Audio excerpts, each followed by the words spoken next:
send the request. I think you have to send the request to join, I think. I don't even remember how the person did it. Okay, I think I got it.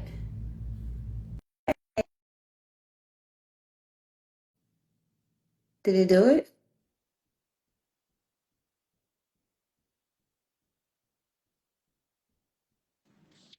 Okay. I was like, wait a minute, what's taking so long? Okay, how are you today? I'm well. How are you? Can you hear me? I can. Can you hear me okay? Yes, ma'am. Okay. So I am pulling up your bio. Um, I guess we can just go ahead and get started, or do you want to wait a few minutes for people to come in? It's whatever. You can wait a few minutes. It's fine. Okay. Well, we'll just have a little small talk, which I don't normally do, but how was your weekend, I guess? How was the holiday for you? Good. How about you? Same. I didn't do much work, which I don't know. I'm questioning that decision, but I definitely needed the rest, so I'm kind of okay with it. But when you come back from a long weekend, I actually took Thursday to today off, and so I'm thinking of things that I should have been doing or could have been doing instead of resting. But that's exactly what I work with the clients that I work with on, allowing them to be okay with the idea of rest. So. I agree. Listen, your body probably needed it. Your body knows what it needs, so You're that's right. good. You are Yeah. absolutely right. And that is one of the things I tell people all the time. So we'll just go, or was there anything else that you wanted to talk about real quick? Maybe, well, I guess we'll give them 2 more minutes, two more Okay, minutes for that's people fine. to Yeah. join in. So did you do anything special? No, rested. I've been in a place of rest for a while, so I'm Good. just resting because I told you I lost my mom last year and just recovering from that. Just I had a whole bunch of transition. This year was a Mm-hmm. year of rest for me, so and it was hard, but I had to flow in it. Well, good, good, good. I'm gonna turn on this light since I moved it away from the window. See, it's not a glare. Okay, I think that's a little better. But yes, I'm a big proponent of resting, so that's good. That's good. Um, and did you take today off as well, or? Monday's always off. Oh, Yeah, well, look no at you. excuses. That's amazing. I'm not there yet. I'm not No. not in the no Mondays, but that is ideally how I would love. Well, actually, I'm not gonna say that. I mean, I have a lighter caseload or client sessions on Mondays, but typically, I do see most of my clients Tuesdays, Wednesdays, and Thursdays. Friday is a content day. Monday is an admin day. So Yeah, Monday's English. I'm still working, but I'm not doing as much work. And right. like I said, losing my mom taught me to honor my body, honor my time, and honor just give myself permission. Because I have a 16-year-old son, I have a 29-year-old, but a 16-year-old lives with me, and just being present with him, giving him what he needs. Because I don't want to be tied to a schedule. Because I did Right. that for years, and I saw my mom do that, so I was like, I wanted to do something different. So it's just like Mhm. sitting down, look, what do my life want to look like? You know what I'm saying? I'm not Right. being so busy focusing on everybody else, and I'm not focusing on what I need. Because over the weekend, of course, you take care of your children, and then on Monday you ain't really rested. So I was like, okay, on Mondays, that's an easy breezy day. Okay. Very good. I need to take some points from you. I want to be like you when I grow up. Listen, it's been a minute. It took a minute to get here, but we here, and I listen. I preach and teach that everywhere I go. Like, girl, take care of you. Exactly. Exactly. Well, I think that that is a good segue into our conversation tonight on this live. So I will introduce you. Well, first of all, my name is Sharia. I am a licensed clinical social worker with my very own virtual private practice. And I work with ambitious moms, typically corporate moms, who are struggling with symptoms of anxiety and or depression due to the multiple in a corporate position, being a parent, a partner, sometimes additional roles like a sibling or a daughter, a caregiving daughter. And so I reached out to you to one, get in front of your audience, but even more so to have a conversation about the intersection of mental health and specifically what you do. So I will take this time as soon as I can get my notes up. I'm sorry to No, take your time. introduce you as Tamara, right? I Yeah, wanted to make sure. Okay, Tamara. Tamara. Okay. Sometimes when I see the two M's, I think it's the Tamara instead of the Tamara. Okay. I apologize. Tamara, and you help women that are 40 and older develop the confidence to live and dress like they envision themselves in their head. And so, again, this conversation is to talk about the intersection between that, how vision, well, not vision, I'm sorry, how dressing a particular way can increase or boost your confidence, and how when you work with these individuals, how you have those conversations or navigate those conversations about the impact that dressing a certain way can have on your confidence, but also can, be an act of self-care. It definitely is. So, when I talk about styles, to me, style is not your wardrobe. So your wardrobe is your clothing, your accessories, your hair, and all that stuff. So for me, the way I teach and preach is style is more of a mindset. It's a heart posture, and it's a lifestyle. So it's the way that you live. It's not going to be cake. Like the way Miss Sherelle lives and the way I live is not. But we got two different lives. Like we got two different identities.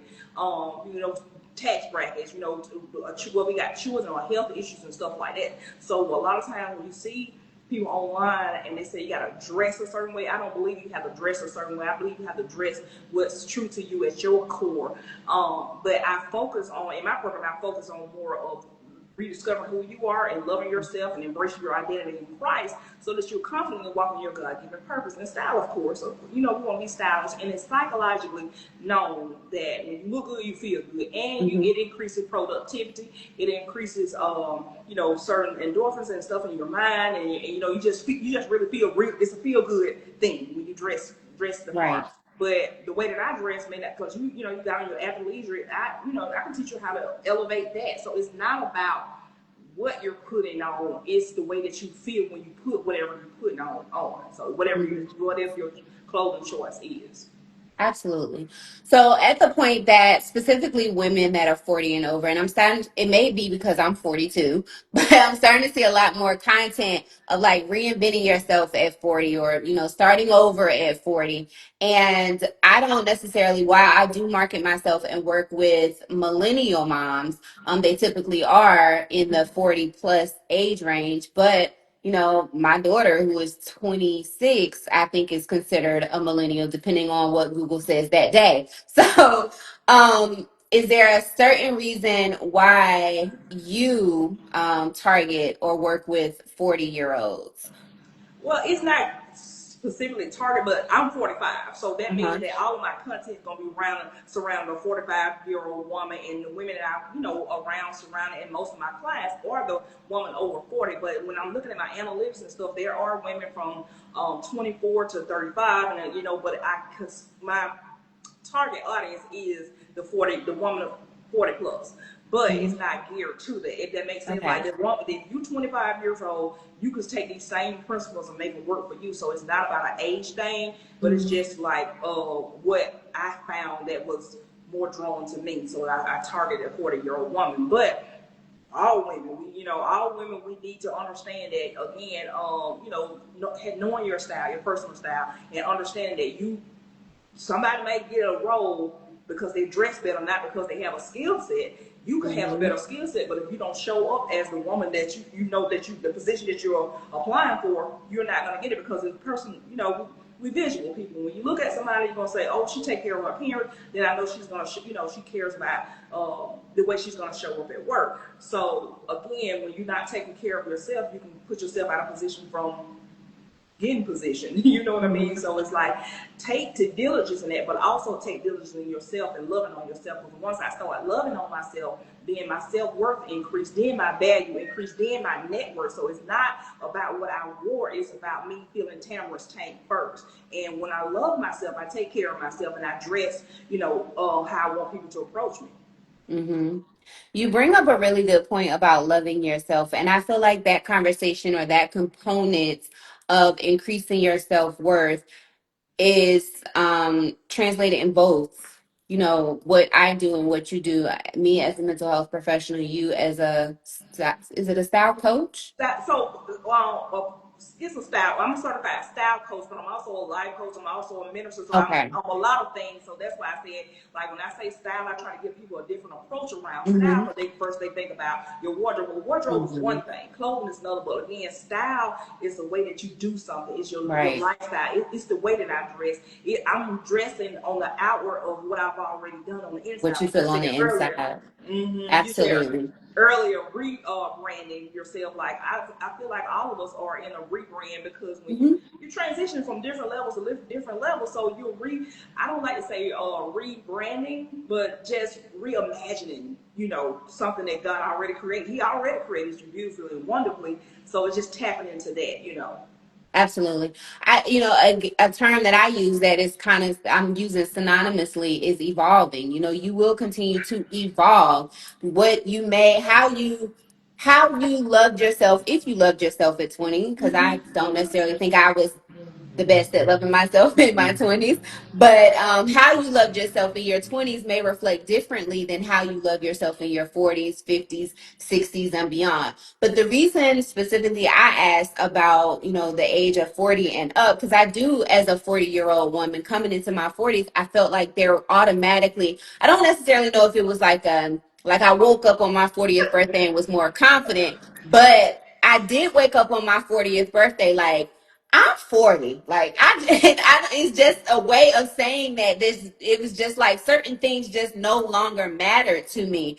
And unfortunately, while I feel like that is a blessing, I don't feel like everybody who wakes up at 40 or 30 or 50 has that level of nonchalantness, I guess, maybe, or they don't reach that epiphany of like, well, I've lived 40 years on this earth and I realized that not too many people's opinions got me to where I am today. Not too many people's opinions paid my bills, if at all. Not too Right, many right. people's opinions matter or should matter. And so that is one of the reasons why I do target the 40-year-olds, because I do feel like some, unfortunately, 40-year-olds are still living someone else's life because they are, or not living genuinely in their own lives because of the opinions they think they'll get.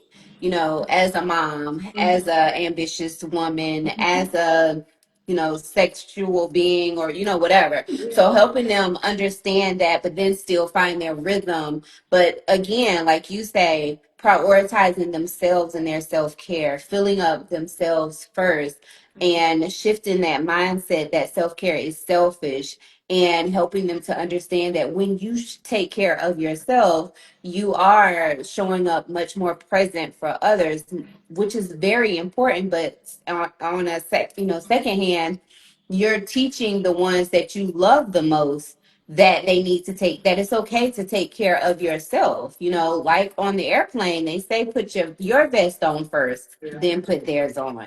Because if you're struggling to put theirs on, now you out of oxygen. What good is that going to be if the baby is alive but you not?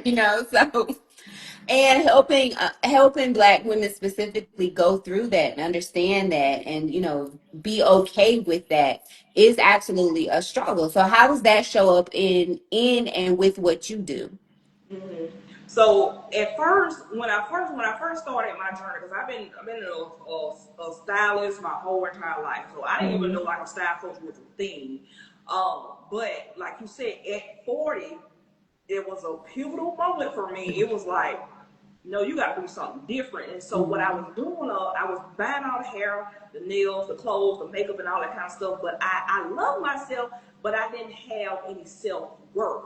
Now, Mm. and so when I didn't have self worth, I was pouring into people that weren't able to pour back into me, and it left me depleted. So by the time I got like 42 years old, my love tank was empty. Tamara's love tank was empty. I was like literally empty. I had started going through some health challenges and all these things, and I'm wondering why going through this, but go through revelation and prayer and stuff like that, the Lord had to show me that your love tank empty. It's time for you. You got to pull back. You got to set some Mm-hmm. boundaries. You got to reimagine your life. You got to what is your legacy? What you want your legacy to be? And also, I was taking care of full-time caregiver for my mom, Mm-hmm. strong-willed woman, and all of a sudden she get this diagnosis and she just declines rapidly, and I become her mother. Mm-hmm.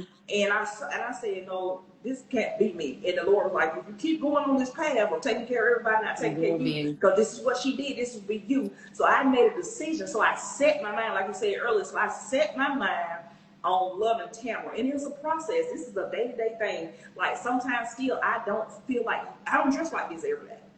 But I Mm-hmm. know my personal style, and I know like there's a certain accessory that I can just put on. There's a certain wig I can put on. I can put when I put my nails on, these are press on. When I put my nails on, your chick activates, okay? So it's just about just doing certain things. It's not about how much something costs or where you get it from or if it's design or luxury is a mindset. For me, going into a thrift store, getting something that's customizable to me, that's luxury, okay? Right. So it's all about, your core values and what you want to stand for. So like you said, at 40, I was like, yeah, no, I don't care about the mind's opinions about me no more. I just don't. Mm-hmm. Mm-hmm. Mm-mm. Absolutely. I like that you say luxury is a mindset, especially in today where social media, glamorizes that and kind of sends the subtle message that if you don't have this, you don't have insert whatever worth, Right. value, you're poor. It sends that message. So recognizing that luxury is a mindset, and then recognizing that it can luxury for you can look different from what luxury looks like for me. For me, luxury could be going to get my nails done, whether I'm paying $25, which we haven't seen those prices in a long time, or $100 at 2 o'clock in the daytime could be something that I feel is luxurious or luxurious, excuse me. But for you, it could be going to buy 6 sets of press-ons whenever you get ready. So when this pops off, I can pop these on. And Right. so having that mind, it's the mindset. And I think social media doesn't talk enough about,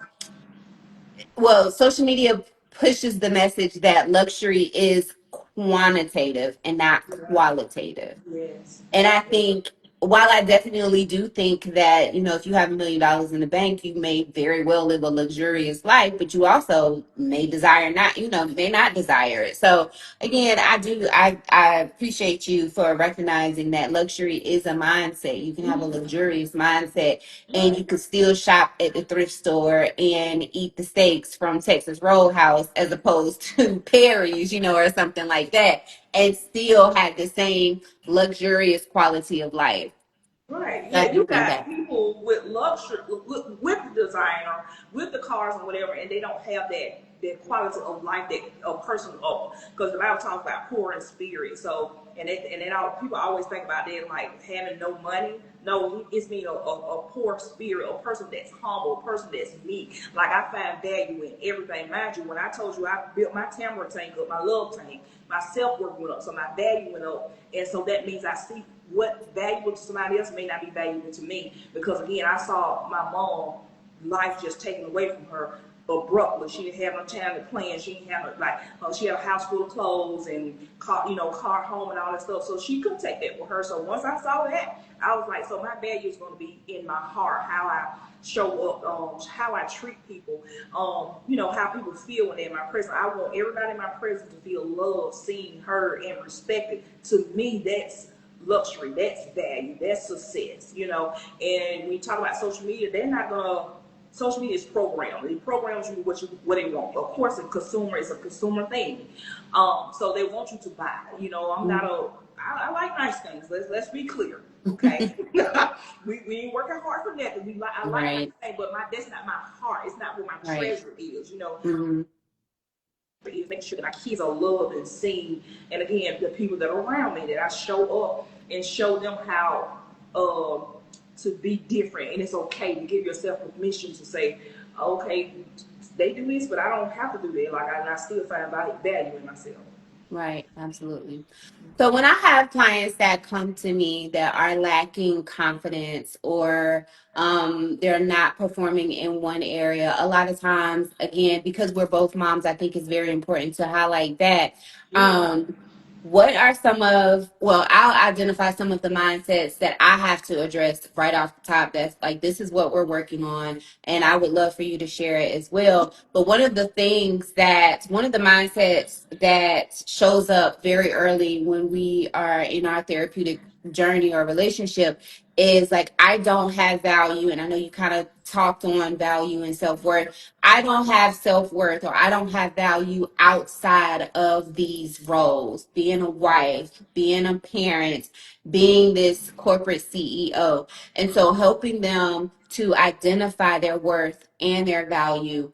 I know that's a struggle that shows up a lot of times and it takes sometimes multiple sessions before they're able to identify, okay, well, I do, this. I play tennis or I enjoy this or my favorite color is blue. Just trying to find things about themselves, find their way back to themselves. How Right. does that show up when someone clicks or when you click onto the screen or you meet these people individually and they're like, well, maybe they don't even say it, but you recognize like you don't have any self-worth. Tamara, I want to dress better so that I feel better because my boyfriend left me for somebody else. Right. And I do hear that. And I do Hmm. hear that. And so I always turn it back to their identity. Like, okay, because I'm a Jesus girl, so we don't say, well, biblically, what does God say about you? He created you in His image, so He didn't create a mess. So we need to rediscover your identity because when we go through so many transition breakups and stuff like you mentioned, and trying to get these roles at a job, we don't get the roles, so that then our value starts to decrease. This Hmm. is the thing. So it's not like is geared toward one person, like you didn't do good enough. It's just that Hmm. sometimes it's just not for you to get at that time. So when you do start to go through these things and your value starts, you got to go back to loving yourself. You got to go back to what God says about you. You have to recenter yourself. You have to ground yourself. And like you said, it's not going to be a one or done thing. That's what I noticed too. A lot of women, they just want a one fix or temporal thing. I'm like, you don't want nothing that's going to be lasting. Like I can give you an outfit. I can send you a link to whatever you can go click or whatever. But next week you're going to be in the same spot. So you can't Hmm. keep buying. That's why you got a closet full of clothes and nothing to wear because you didn't love on yourself. You weren't Hmm. intentional about shopping. So it's all about just reimagining who God says you are and focusing on that. You know what I mean? Hmm. Just focusing on that. Absolutely. Absolutely. And that is like you said, it is, going back to the core. Because I think what I have to work on with clients is peeling away that negative self talk and those negative narratives about themselves that they have taken in from rejection. A lot of times it's rejection, but then also not meeting certain goals, not living the life that you feel like you should be living by this certain age, and again all of those social media comparisons, but also peer comparisons. So that is one thing I'm usually addressing up front.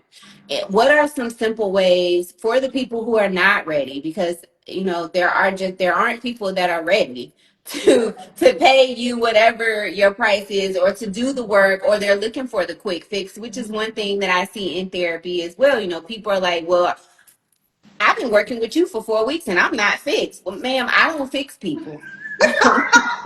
that is that is not what I do. So, um, what are some things what is that free value that you give Yeah. away to the people that just want that? I just want you.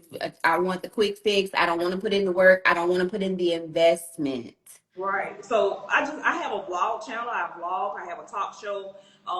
So I'm sharing a lot of insight there. I'm also taking you on a journey with me because there are days when I feel the same. Like you're not, and I always say that you're not in the boat by yourself. So if you're not ready yet, then okay, there's some steps. There's some steps. You need to come to that point. And if you never come to that point, then that's fine and dandy. But understand and listen. If you don't make the decision now, you'll never see the woman that you envision in your head. So there's a woman that's there because that's why you clicked on the discovery call. There's a woman that's Mhm. there and she's begging to come out. So if you never do take the steps to get to her, then you're failing her and you're failing the people that are called to you. It's like, if you're in a professional, you're a mom, even your children, like your children watching you.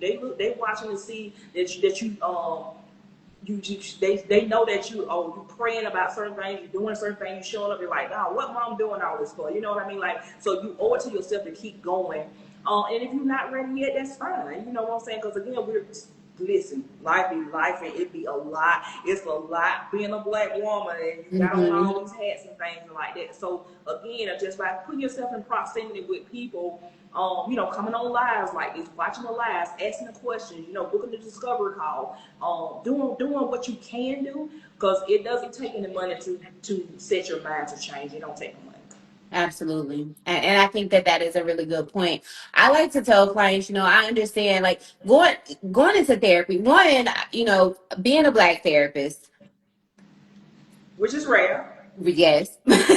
But being a black therapist, attracting black women who want to come to therapy is a challenge in itself because there is a stigma on mental health. And then, aside from the stigma is you go to church. And I tell people, well, God created therapists for a reason. If you want to incorporate, your religion or your spirituality into therapy, we absolutely can do Do that. But I yeah. don't think it has to be one or the other. Also, and that's not just to pay, for me to earn money. I believe that that's true. But in addition to that, I don't necessarily think that it just has to be traditional therapy. It can be going to a style coach. It can Yeah. be going to a spirituality retreat. It could be Yeah. taking yoga at 6 o'clock in the morning. It can be a whole bunch of different things that can shift your mental health and improve your mental health. Like you said, when I dress well, when I look how I feel like I should look in my head, when what I see in the mirror matches who I feel like I am in my head, I feel great. I do get a Right. lot of things done, and I go out with this attitude of like, I am amazing, and I am going to attract amazing people. I'm going to create and attract amazing opportunities.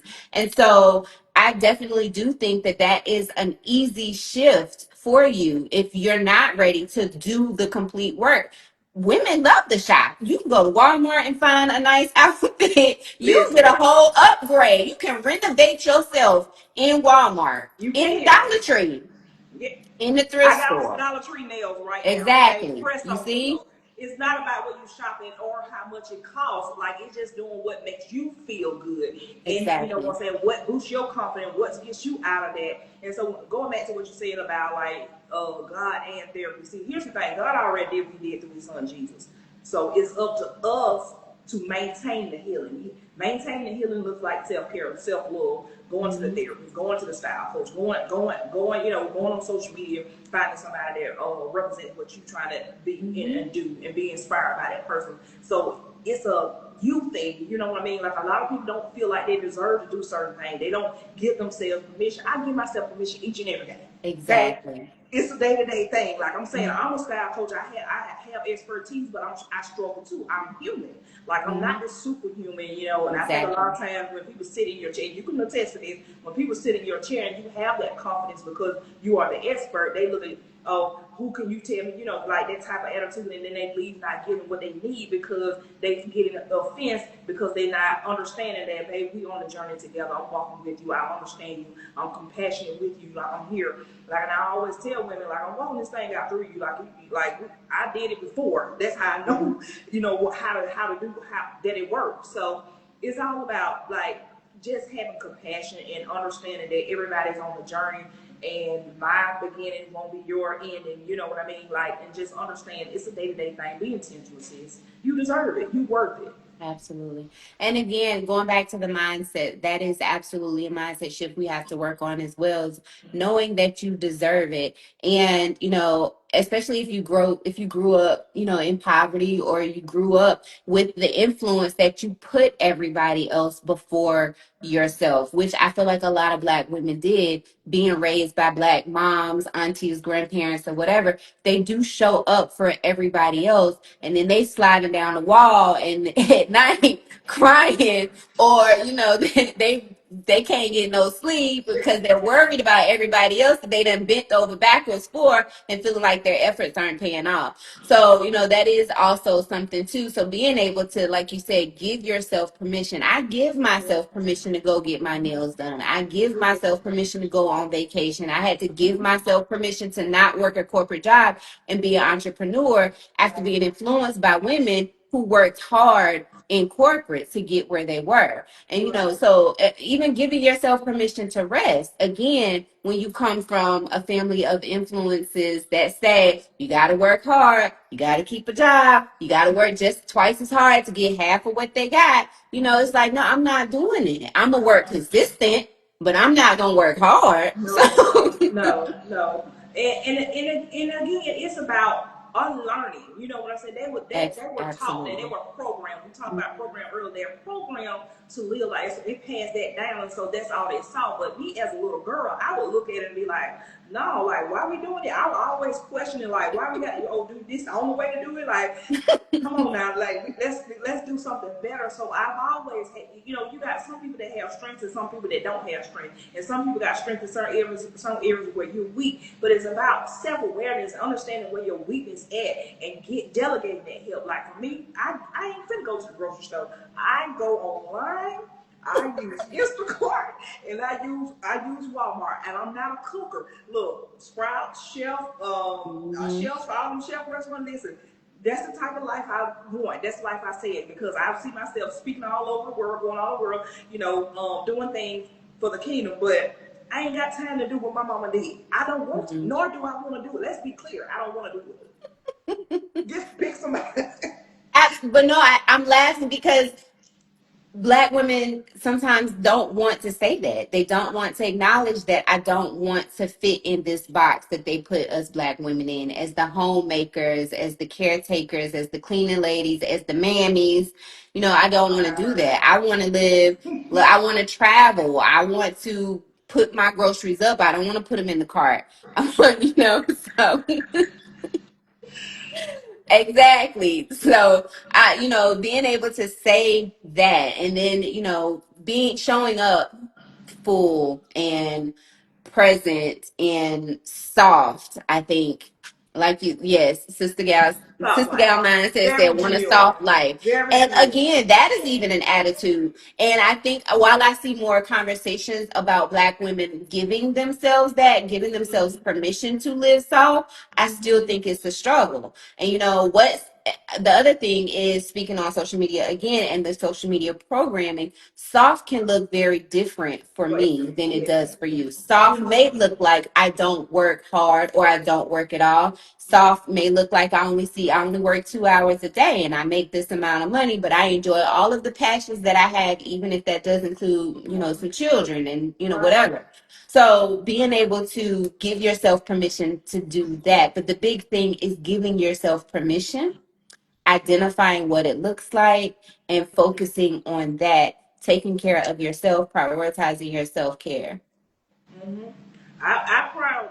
My mic had went out. Can you Oh, hear me? yes, I can hear you. These things you have to look at it. But one thing, like I said, if you see I saw my mom, like, I had to bathe her. I had to see, that right there was enough for me to understand I'm no longer living in the survival mode or the superwoman with Mm-hmm. the super cape or whatever. I pick Mm-hmm. somebody else to do it. I'm just not gonna do it. And what are we doing by doing it? Like, what do we get a prize at the end? Like, you have to understand. Like I said, when I tell you, I teach and preach this in my program. You have to sit down and sit with yourself. Sometimes it's gonna take you a year to figure out what type of woman that you want, what type of legacy that you want to leave behind. What does she drive? How does she feel when she put her clothes on? All those things. That stuff's not gonna be answered in one session. So that's Mm-hmm. gonna be intentionality, and everybody's not ready to do that. But for me, like I said, I'm gonna be 46 years old. I see some of these women 60 and 70 years old, soft. You can tell they lived a soft life. I Mm-hmm. want it.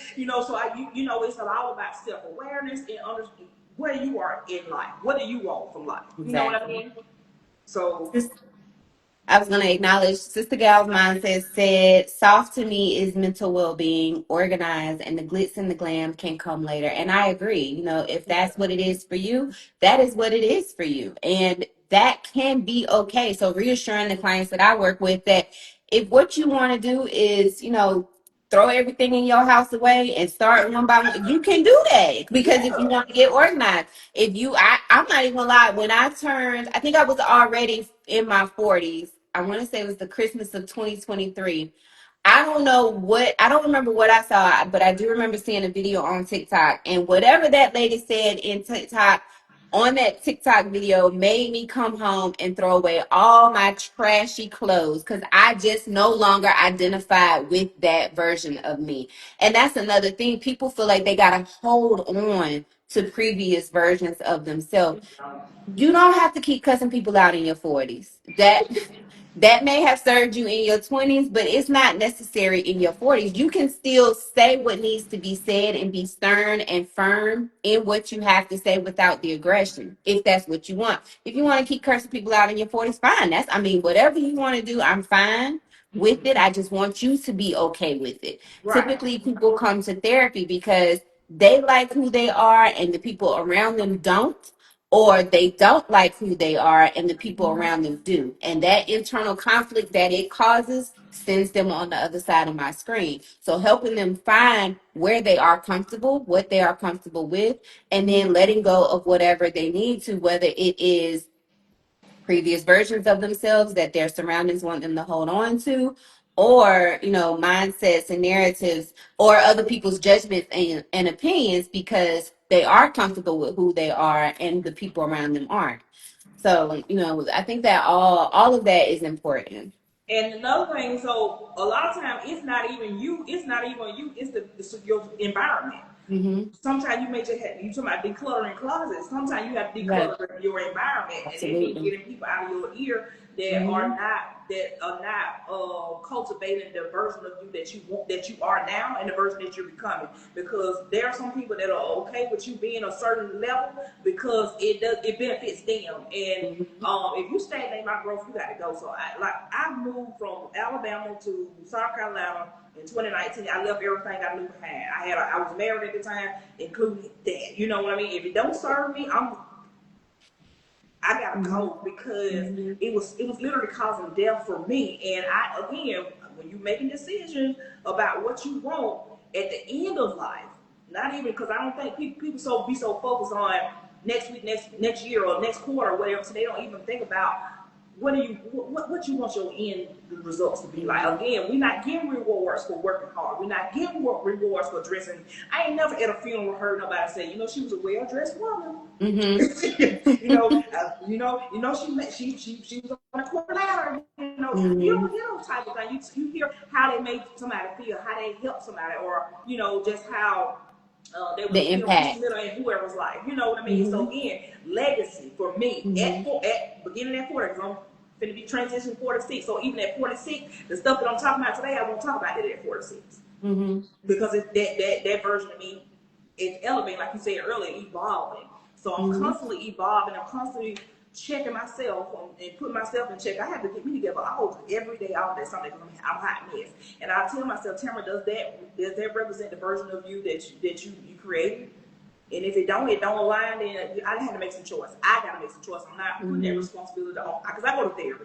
I'm not putting that responsibility on my therapist. I'm not putting that responsibility on my pastor. I'm not even putting that responsibility on God, because I Mm-hmm. have authority over my life. You know Mm-hmm. what I mean?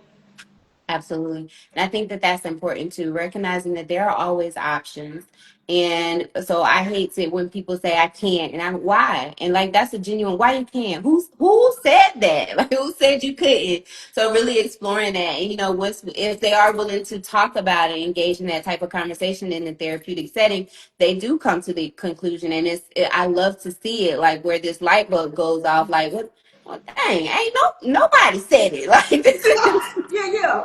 Who said that? Like, Right. No, like, nobody said it, or my mom said it, but my mom's been deceased for 10 years, or my grandmama said this, and that's out of what she said, this is what I heard, and now I'm restricted. I'm putting the limitations and the restrictions on my own life. I have to tell clients all the time, limitations are lies that you need to confront and challenge, move them out of the way so you can get where you need to go.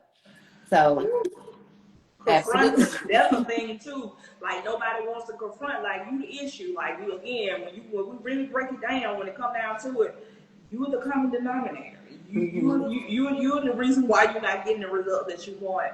But again, I always go back to give myself grace. I'm living in the unforced rhythm of grace. Like I just talked about Sister Glam mindset. I had a conversation with her earlier, and I told her like, if I got up, I'm a 5 a.m. girly now. I want one. Okay, I'm a 5 a.m. girly now. So if I get up all week long on Saturday and Sunday, I'm not getting up at 5 o'clock a.m. I've done the best that I can do, and God He gives me permission. You know, like okay, I get you, I understand, but we put more pressure on ourselves than necessary. I feel like like who watching to see if you got up at 9 o'clock other than God. You know Hmm. what I mean? Like Hmm. you put pressure on yourself that's unneeded. Like relax. I tell myself Right. that all the time. I have to tell because I'm so used to you know performing and people pleasing and stuff like that. So I had to tell myself, oh, relax. Like nobody's expecting that from you. That's you. You know. Absolutely. And I do think that there is an emphasis on performing, especially with the clients that I work with, because they are in these roles and they are showing up based on the perception of the person they feel the role to. So I'm trying to meet these expectations of this daughter, of this husband, of this mom or grandma, of this CEO boss or owner or whatever. And that is draining in itself. And when you throw on the other complexities of like what is, I can't even think of the term, but like code switching, when you throw that up there and you throw people pleasing, you throw all those complexities in it, yes, by the time you get home at 6 o'clock you are tired. But instead of giving yourself permission to rest and take care of yourself, telling them babies go ask your daddy or go sit down somewhere until I call you. Go play, go draw. I don't care what you do. Just leave me alone for 5 minutes. Then yeah, by the end of the night, you are frustrated and tired, and you wake up in the morning and you are irritable, and that does show Yeah. up. And so you have to give yourself that permission, to rest, to tell them not right now. And sometimes it is no, but sometimes it is just not right now. Yeah, and your kids will push you to the limit too. And I've learned to set boundaries, and it's not being I learned survivor's guilt. You know how sometimes when you reach the peak, of course when you mm-hmm, reach the peak, and then everybody else is not on that level, and everybody like who you think you better than us? No, I'm not living in that. Even with mom guilt, I don't have mom guilt when I know that I'm doing giving my son what the essentials. Anything else other than that, son, I don't have. Listen, if it was, because my way my mind works, if it ain't scheduled, it don't happen. So if you come to me with an emergency and it ain't on the, we ain't talk about it. Don't expect it. mm-hmm. Don't expect it. And that's your Period. boundary, and that's okay. And I think, especially women of color, they struggle putting boundaries in place with their parents. It's usually, I mean, with their children, it's usually one, and their parents, honestly, it's usually one extreme or the other. Either I'm going to give you my all because I'm going to give you what I didn't get, or I'm not giving you anything because that's what I learned was a good parent. And so, Uh, trying to find, that's one of the things I also have to work on when I'm working with individuals and finding their rhythm is, what does parenthood even look like for you? And who said it had to look like this? Who who? said you can't Who? drop the baby off with the babysitter? Or who said the baby can't go to bed at 7 o'clock? If you going to bed at 7:30, baby can go to bed at 7 o'clock if that's Yeah. what you want, because you're the adult and you're the parent Right. and you know what you need. I tell Mm-hmm. my clients all the time, I share it with everybody. We had quiet time in our house at 8 o'clock. At 8 o'clock, don't come ask me nothing unless the house is on fire. That's Right. it. That's the only reason you should be talking. I don't want to hear your brother did this, your sister did that. You can't do this. It's quiet time, and Mm-hmm. in this house better be quiet. Right. Another boundary I have with my kids is, you don't talk in my car on the way. Don't talk in my car in the morning. And people be like, oh my gosh, you're so mean. But what they didn't know is we had breakfast. We had breakfast at the table. This is your Right. time to tell me all the stories you want me to hear. Because when we get in this car, I don't talk to me. I got to get my mind right to go in this job. I was in child protective services, so I had to get my mind right. So don't talk to me. So and it's not a problem. My kids now, I mean, at that time they were 7, 9, and whatever. They're adults, 25, 19, 18, 13. They still do quiet time. At 8 o'clock, my house gets quiet with no problem because I put that boundary in place. This is your time to do whatever it is you want to do. 30 minutes. Go to bed at 8:30. They need that. They need to They regulate do. their nervous systems and stuff too, because they used to going and doing it. Like, no, listen, let's break it. Let's bring it Mm-hmm. back a little bit. I'm also teaching my son, breathing methods and stuff like that. And I'm teaching him that it's okay to be angry. Don't be disrespectful to me, though. Mm-hmm. Stuff like that. Like, cause I didn't have that. I Right. didn't get as a child to voice my opinion because I Mm-hmm. told stay in a child's place and you being grown, you doing this. So I'm like, I don't know everything. I tell my son all the time, babe, listen, I don't know. Sometimes I could be looking for something and misplacing myself, and I accuse him of it. Then I have to apologize for it. Mm-hmm. My mom would never. Well, Mm-hmm. you did it in before. In the before. It's Right. like, lady, you can't apologize. So I got like house rules over here, and I tell one of them is like, we give big hugs, we say thank you, we make mistakes. Like, I wasn't told that you could make mistakes. Mm-hmm. Mm-hmm. And it's okay. Like, and I tell my son, like, if I make you mad, you can take a day or two and process, and then Mm-hmm. tell me where I was Mm-hmm. wrong at, so that we can correct it. Things Absolutely. like that. Just like, I don't just learn these tools and I don't just impart them into my clients. I make sure I'm giving it to the next generation as well. You Right. know what I mean? Like, I'm getting free. We getting free together. Absolutely. That sounds a lot like, breaking those generational curses. And those are some of the very same reasons that people do end up in therapy. They don't know how to advocate for themselves because they weren't, they don't know how to make a decision. Do I take this job or that job? And it's something very simple to me. You just take the job, but I also realized that I grew up being able to make decisions. My mom would say, do you want this or you want that? Sometimes the decision is, do you want to eat or not? If you don't want to eat, fine, but I'm not making nothing else. So what you gonna do? Those were survival skills, So I had that growing up. We were able to say, well, mom, you made me mad, and this is why. She would say, well, I apologize for hurting your feelings, but I said what I said. And I mean that's just what it was. So I run across people, even my spouse, he doesn't, he struggles making the decision because he was told, one, he's the baby of the family, so everybody made decisions for him. But then two, it was that stay in a child's place. I'm like, children don't make decisions at your house? No. Oh, well, that ain't going on in this house, so And being able. it would be very traumatic too. Like, it would be very traumatic. Like, when I tell Mm-hmm. you, it will be like you don't stole somebody's child, or Mm-hmm. you don't like, no, you don't, how dare you, say the Mm-hmm. audacity. And it was also like that, it made you inferior and a superior thing too, you know what I mean? Yeah. So, and again, I don't, my thing is, even with my children, because my mom, she could be so nice in public, but when she got home, because her tank was empty, we received the backlash of Mm-hmm. that. So I don't want to be one way in public and one way out. Because even with me, because as a style coach, I'm making sure that you have a impactful and stylish personal brand. So we building a Right. brand, right? So most of these women, they're like you said, they're corporate women. They're women, CEOs. They own company. They're women in leadership. Even caregivers, Mm-hmm. or just whatever career path and profession you. So we're making sure that it coincides. Like, I don't want you to be one way online, and then when somebody comes to sit down at your chair, you want you another way. And it's like, well, who is this? And again, that's not what you said, shape shifting earlier. That's what Mm-hmm. it is. Like, no, we build that personal brand first.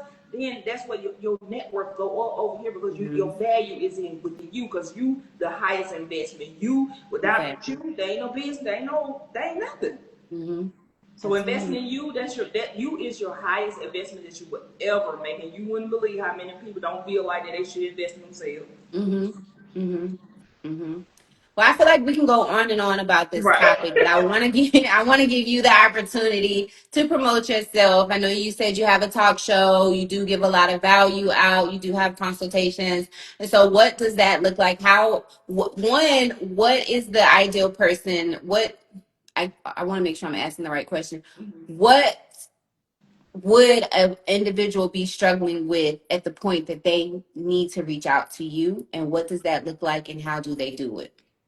Oh yeah, so I have a link in the bio, of course, on Instagram, but I'm mainly on YouTube right now because I feel Mhm. like I'm in a season of rebranding myself as well and restructuring my business. But mind you, I hadn't Mhm. worked the business in a whole over a year now because I took care of my mom her last year and just restructuring things. So I want to separate what I do from who I am. So when I show up on social media now, I'm more going to be showing my personality and me growing as a woman. Mhm. Me living that soft life, me just living out my program. But of course, Mhm. if you want to book a style consultation, I do virtual. Everything is virtual.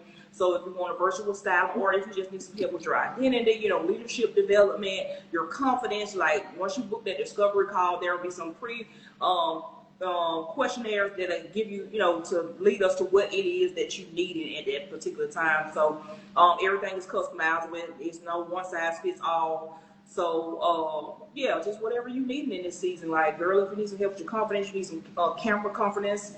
Showing up on camera, because that's a thing too. Women don't know how. Mhm. Like, I don't know how to show up online or whatever. Just be Mhm. yourself, but I help you with that. Like, we gonna Right. get you there. So yeah, my on Style Coach Tamara on all platforms. I have a Boss Lifestyles Academy Mhm. where there's a group setting versus just one on one.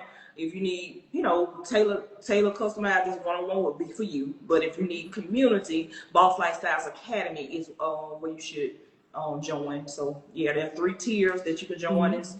It's for every budget, every tier fits your needs. Whatever you need in this Mhm. season, girl, is there.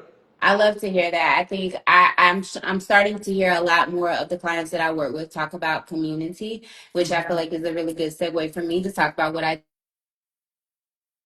am a therapist. I'm licensed in North Carolina, South Carolina, Maryland, and Virginia, and I work with millennial ambitious moms who are struggling with symptoms of depression and anxiety while trying to manage all of their responsibilities, but not or lacking self care, balance, well, those basically it. Their balance and their self care, and I help them and boundaries. That's what I was thinking of. Balance, self care, and boundaries. And I help them rediscover themselves and find their rhythm in managing all of those things that are important to them. And I am on social media under my business name, which is Mental Wellness CCS for short.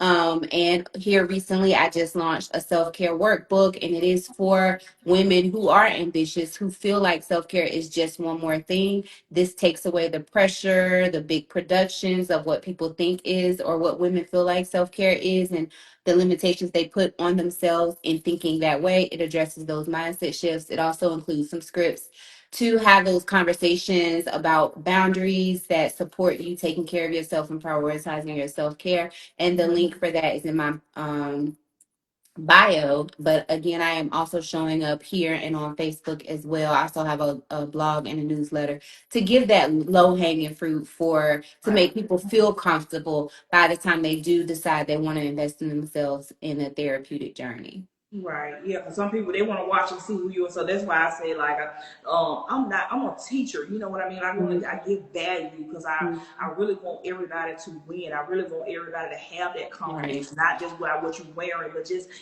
when you get up, just look in the mirror. And it's like I'm Right. loving myself. Mhm. I really I love me. Mhm. So that's why like you say, I show up online, I show up on the talk show, I show up in my newsletters and stuff like that because everybody don't have Right.